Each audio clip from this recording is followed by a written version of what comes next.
Hi everyone, my name is Mackenzie Hawkins and I will be describing to you several aspects that I hope to include in my future classroom in order to establish a good community. So I'd like to begin by describing the intellectual aspect. In order to establish my classroom community intellectually, I would like my students to know of my high expectations of them, because I believe that without high expectations of your students that they won't achieve as highly as they could be. Um, Another thing that I think is important is specific and descriptive feedback, and so students are aware of where they make mistakes in their work and they know exactly what I want to see them change in order to, score better or um, maybe solve the problem more effectively. The third aspect of my intellectual um, classroom community will be having an organized schedule and information. And I believe that having an organized schedule that's displayed up on the board gives students a place where can look in order to know what's going on next, and it kind of gives them that stability aspect. And also the information that I present should be presented in an organized way so students can kind of develop um, like a knowledge of how I deliver my lessons, so they can, you know, understand what to grasp and how to grasp that information. The emotional aspect of my classroom community has a couple different factors that go into it.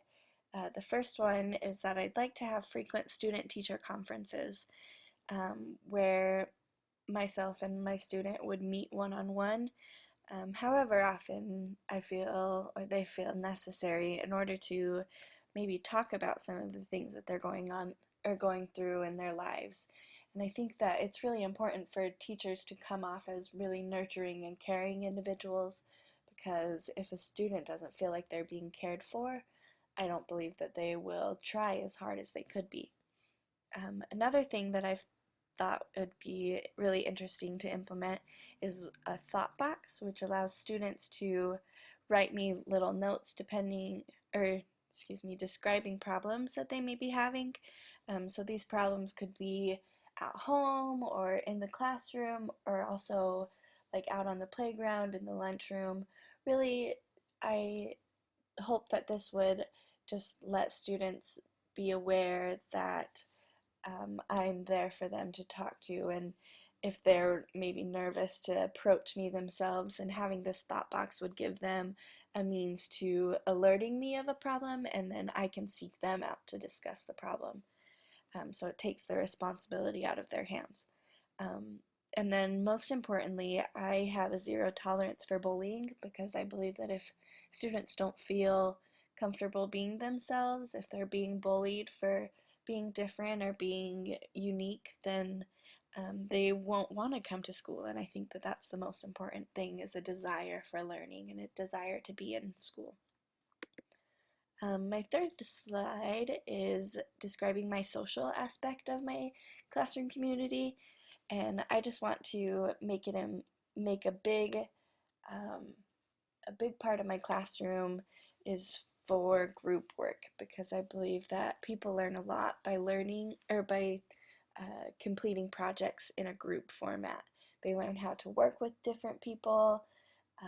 They really I know that I've learned how I work in groups, and whether how some people like to take charge, other people like to kind of sit in the back. I think that it's really good to kind of recognize those types of things about yourself.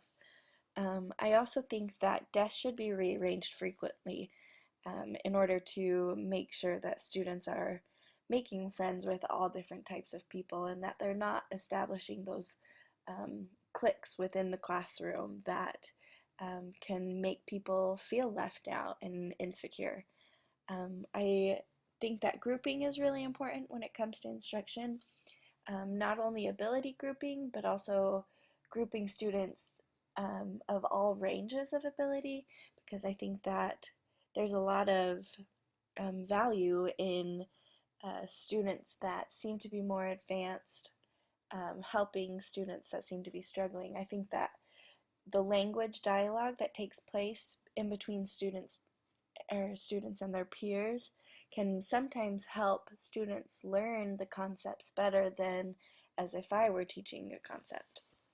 And I will also incorporate think, pair, share a lot. My physical aspect of my future classroom is composed of desk clusters, a comfortable reading area, a chime for gathering the classroom's attention, and comfortable lighting. And I believe that all of these aspects kind of play into my desire for stability, and that the students know what to expect, and all of these different components kind of will help my students be able to learn how to work with other people, as well as being comfortable in their space so they can learn and know that it's okay for them to make mistakes if they do.